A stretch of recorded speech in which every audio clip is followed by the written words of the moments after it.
What's going on, everyone? Happy Friday. Hopefully everyone is doing well, staying safe, healthy. If you had to take a COVID test, flu test, or a test for some other virus, I hope you have tested negative. If you did test positive for any of the viruses, I hope you have a full and speedy recovery with no long COVID issues and no long-term issues. It is time now for the Friday edition of the Virus Update for Friday, March 21st, 2025. If you're new to my channel, welcome to my channel. This is where I do the daily virus update on all those viruses that can make us sick. Let's face it, there's a lot of viruses out there, and you need to know what's going on with each and every one of these viruses. That's what I do here on my channel each and every day to help keep you healthy, safe, and informed of what's going on with these viruses. Want to stay informed? Just subscribe down below. Give this a thumbs up if you like the video. The more people that do that, the more YouTube is going to push out this content. Let's try for 150 to 175 like button hits today. Share this video with anyone you know. Blue Sky, X, Facebook, anywhere on social media, friends, family, co-workers. And of course, hit that notification bell. And of course, leave your comments down below.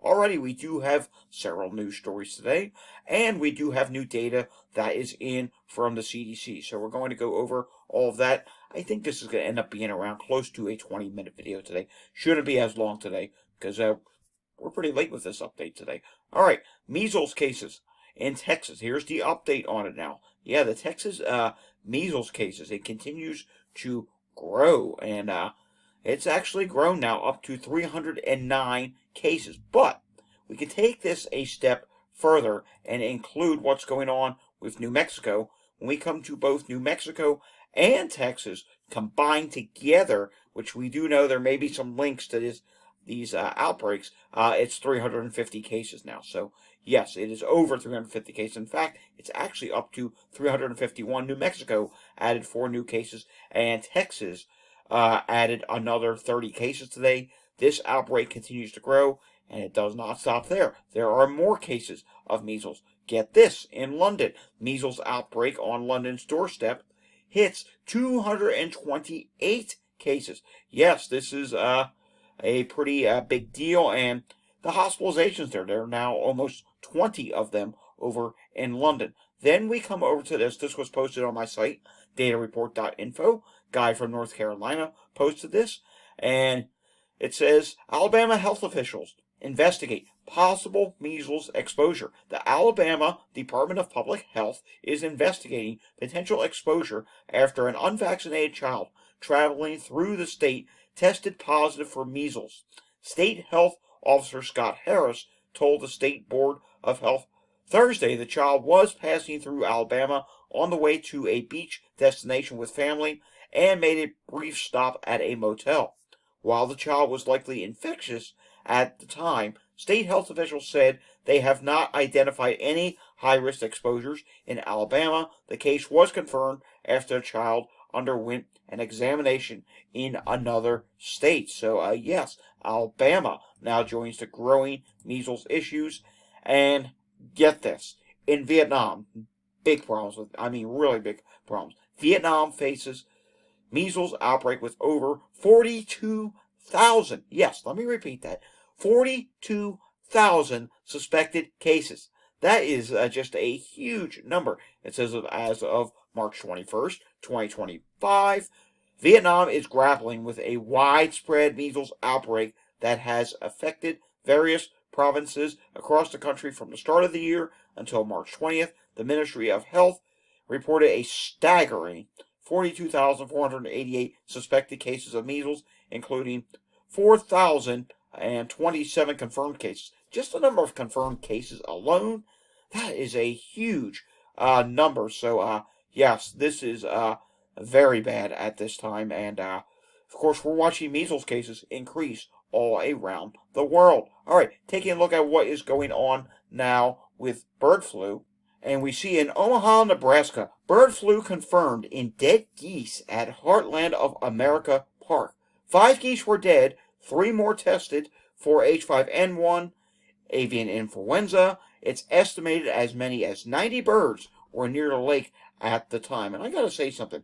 I've been seeing a lot of geese lately, and they've been doing weird things. I've been seeing them in parking lots. in fields where I don't normally see them. I don't know. Is it because of migration season? Is it because of bird flu? It just seems really odd to me that I'm seeing geese pop up in random areas. I've been seeing them in the middle of parking lots at shopping centers, which is kind of unusual. I have not used to really seeing much of that, but all right.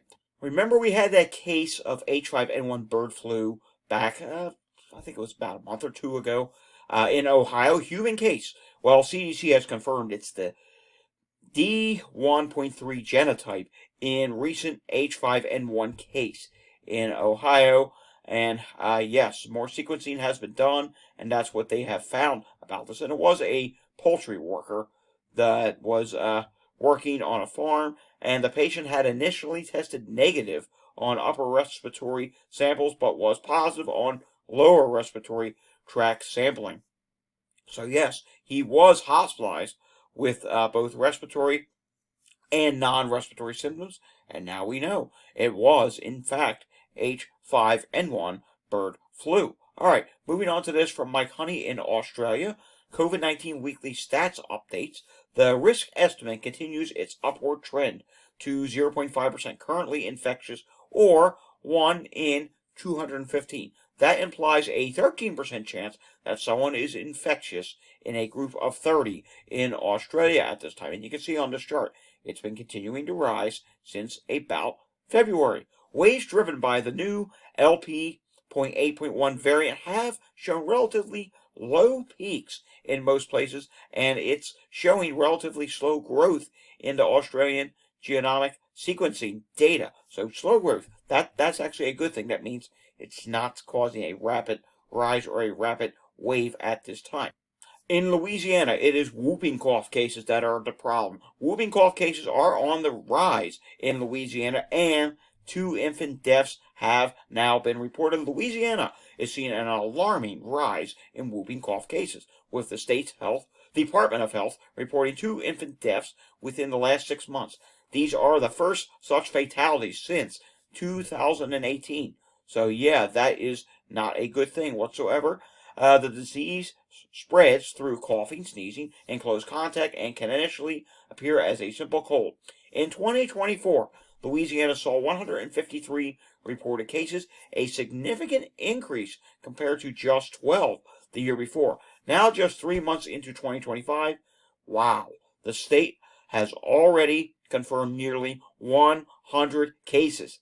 100 cases. Remember, 153 for the full year last year, and prior to that, they had just 12 cases. And this year, we're only about to close out of March, and they're already approaching 100 cases. So, yeah, whooping cough is a big problem there, and we've been seeing it continuing to become a big problem in many places. Sticking with the southeast U.S., I have to show you this. And COVID cases in Georgia, yeah, could soon see an uptick, CDC data shows. And what are they referring to? They're referring to the fact that wastewater is starting to indicate a rise, and I showed you a few wastewater scan sites over the past few days that say the Atlanta metro area could potentially be rising. We'll take a look at Georgia on the wastewater CDC page when we do the wastewater update on Sunday. But yeah, this is something not only in Georgia. There's a handful of states that we have to keep an eye on.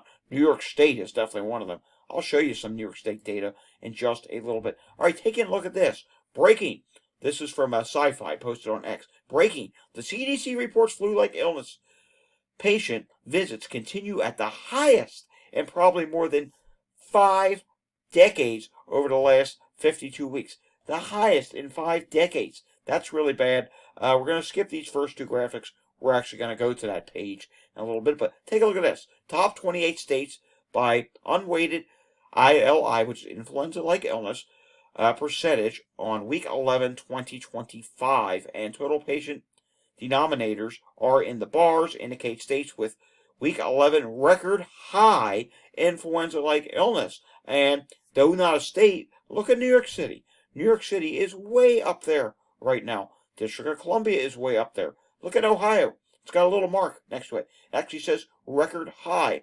And then we're also seeing a record high in Michigan, record high in Idaho, record high in New Hampshire, and in Florida. And we do know in New Hampshire, at least at that Dover site, which sometimes can be erratical in wastewater. In other words, sometimes it can be much higher than we would normally see on a wastewater site, but we do know that site has been rising. And take a look at this. Record high is listed next to it. So, yeah, we are still seeing some very concerning data at this time when it comes to flu. All right, moving on. We'll take a look at more of the CDC data in just a little bit. Taking a look at what is going on in Canada at this time. And wastewater viral activity level for COVID is low. Flu A is moderate. Flu B is low. And RSV is moderate at this time. We do need to take a look at flu data from the UK. We will do that on tomorrow's update or Sunday's update because I do want to get to all this new CDC data that came in for today. Taking a look at what's going on with air qualities in the United States. Not terrible. Could be better, but again, not terrible. You can see as this slowly loads, we're seeing a lot of green. We are still seeing some red and some orange show up and yellow in the Pacific Northwest, but overall, the majority of the United States is not doing that bad.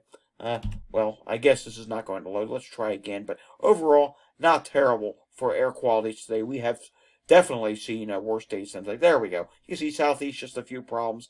A couple problems in the Mid-Atlantic, but nothing really terrible. Great Lakes, some problems. Really, the worst area would be California. And take a look at Mexico. I don't mention Mexico much, but yeah, Mexico's having some problems here. And yeah, maybe there's some wildfires down there. I honestly do not know. Let's see if we can get an update on pollen levels. It's not updated, but what I can tell you is pollen levels south in the southern U.S., yeah, they're pretty high right now. And that does almost come up to the Mid-Atlantic last I saw. Same thing with the southwest U.S. There's some problems there as well. Taking a look at what's going on in Pinellas County, Florida. Of course, we have to refresh this. It always says that for some reason. There are some calls going on right now. Mind you, we are very late with this update today. So I don't know, is this normal for this portion of Florida, which is St. Petersburg, Clearwater, Tampa Bay area? Is it normal for it to be this busy at 6:48 p.m. on a Friday? I don't know. That seems like a lot of calls if you ask me. All right, taking a look at what is going on in Philadelphia, and they reported 768 EMS calls on Thursday. Taking a live look at what's going on in Montgomery County, Pennsylvania, and I am seeing cardiac arrest show up right now. That's not a good thing to see cardiac arrest. And taking a look at what is going on in Chester County, and I should tell you, while this refreshes, there were a ton of respiratory difficulty calls earlier in Montgomery County. I did actually tweet it out. I did not queue it up. Well, you know what? We could queue it up, couldn't we? We could actually see that. Yeah, here it is right here. Look at that. Earlier, there were 1, 2, 3, 4, 5, 6, 7 respiratory emergency calls at one time earlier. That's relatively concerning. And take a look at Chester County right now. I'm seeing 1, 2, 3. Yeah, anytime respiratory emergency calls are going up, it's usually correlated with one of the viruses. I don't know if this would be COVID, flu, or RSV. It's usually a concerning trend. It means more people are getting sick. And honestly, I was out a good portion of today until, we'll say, almost 2 o'clock.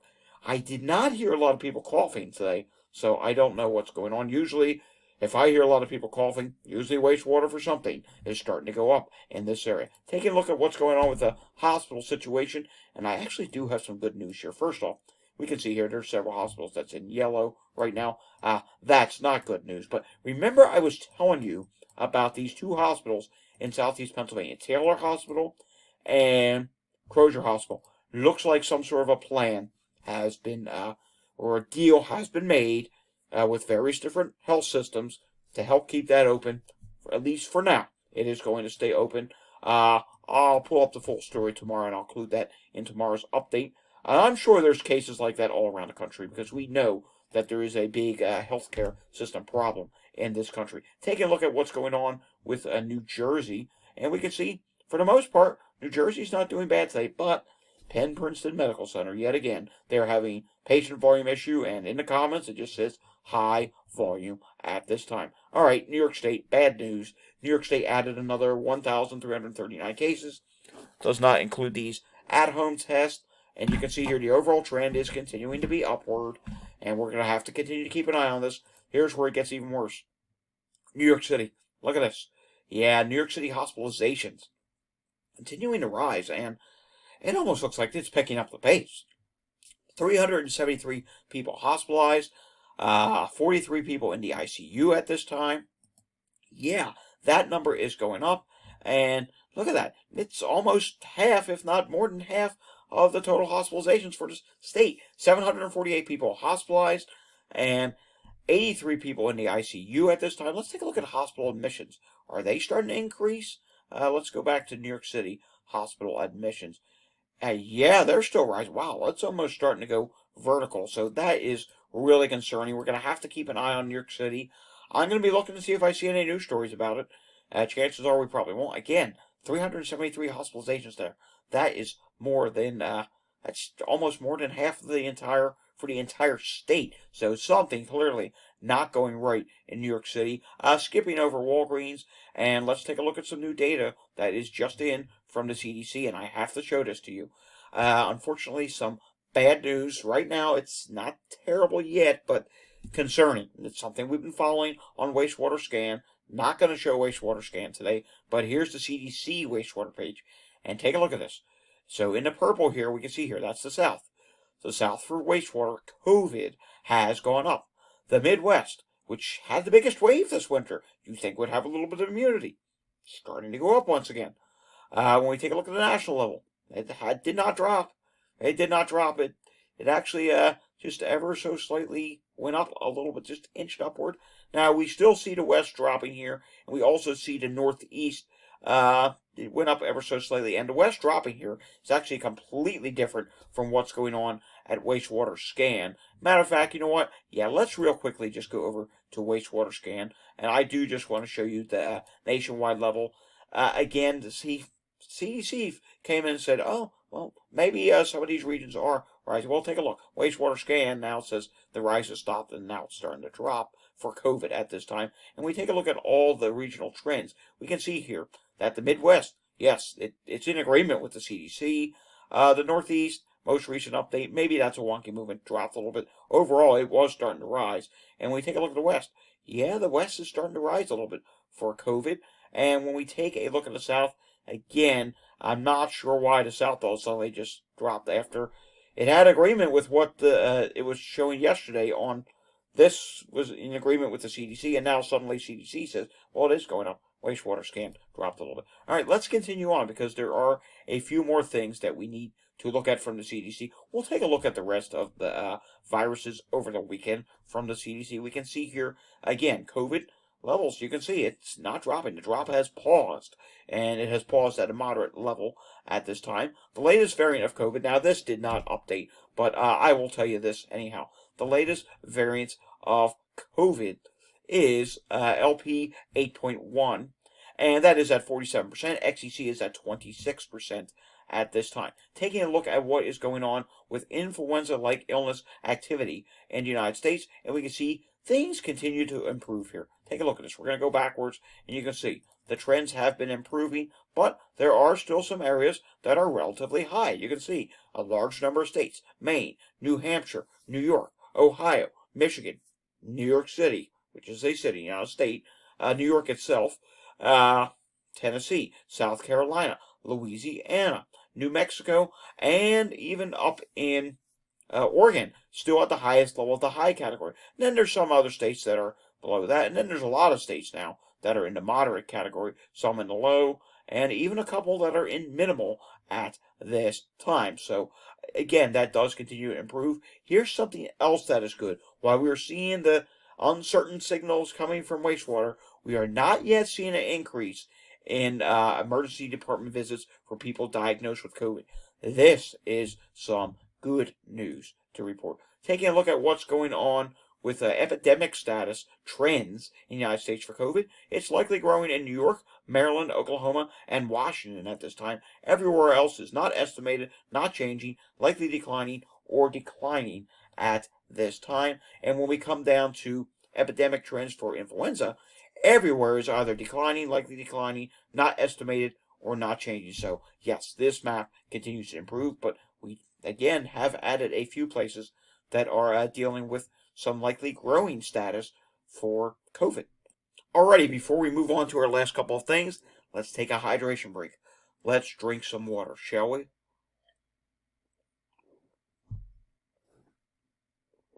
Alrighty, didn't that taste good? Don't you feel better now? I really enjoy when we do that, and I try my hardest to remember to do that. Taking a look at what's going on with hospital capacity data. Hospital inpatient bed occupancy. And when we take a look at this, we can see here 75.3% of all beds are currently being used in the United States, and the ICU situation is at 72.9% at this time. All right, taking a look at what's going on with Colorado, and everything's checking out fine here. COVID hospital count is down, influenza, RSV down, emergency diagnosis visits for these COVID, influenza, RSV all down. The only thing that changed slightly in the wrong direction would be COVID went up just almost a tenth of a percent. It's at 2.95% positivity rate. Influenza is at 9.33%, and RSV is at 8.13% at this time. Taking a look in Washington at what's going on with disease activity, and we can see COVID's dropping at this time. Influenza, thankfully, is dropping at this time, and RSV is dropping at this time. So that is some good news to report that those numbers continue to drop at this time. And we take a look here at the total number of COVID deaths so far this winter in Washington State, and it looks like they're at about 317 so far. So that is lower than what they have seen in the previous seasons. And when we take a look at what's going on with influenza deaths, 296, and RSV at this time, deaths are at 62. So that's lower than previous years. But going back to influenza for a second, that is higher than the previous years. Alrighty, folks, that does it for the Friday edition of the Virus Update. If you enjoyed this update, give it a thumbs up, subscribe down below, hit that notification bell, and share this video with anyone you know. I will see you again tomorrow for the Saturday edition of the Virus Update. It will come out earlier than today. Until I see you again next time, stay safe, everyone, and have a fantastic weekend. Thanks for watching.